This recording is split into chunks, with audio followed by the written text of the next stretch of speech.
కళ్యాణదుర్గం నియోజకవర్గ ప్రజలకు అలాగే తెలుగుదేశం పార్టీ కుటుంబ సభ్యులకు ప్రతి ఒక్కరికి పేరు పేరు నమస్కారాలు తెలియజేసుకుంటూ రాబో 2026వ సంవత్సరం జనవరి శుభాకాంక్షలు ప్రతి ఒక్కరికి తెలియజేస్తున్నాం.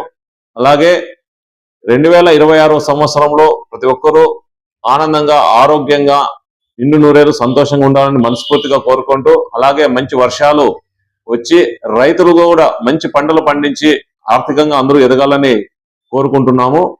మరి ముఖ్యంగా ఏజేఎన్ న్యూస్ యాజమాన్యానికి అలాగే మిత్రులకు ప్రతి ఒక్కరికి నూతన సంవత్సర మరియు సంక్రాంతి శుభాకాంక్షలు తెలియజేసుకుంటూ, ఈ ఏజేఎన్ న్యూస్ ఏ వార్తనైనా తక్షణమే ప్రజల్లోకి తీసుకొచ్చి స్పందించే విధానం చాలా అద్భుతంగా ఉంది. ఇది ఇంకా దినాభివృద్ధి చెందుతూ ప్రజలకు మరింత చేరువ కావాలని మనస్ఫూర్తిగా ఆకాంక్షిస్తూ మరొకసారి కళ్యాణదుర్గం నియోజకవర్గ ప్రజలకు, తెలుగుదేశం పార్టీ కుటుంబ సభ్యులకు, రైతులకు, శ్రామికులకు ప్రతి ఒక్కరికి నూతన సంవత్సర మరియు సంక్రాంతి శుభాకాంక్షలు తెలియజేసుకుంటున్నాను.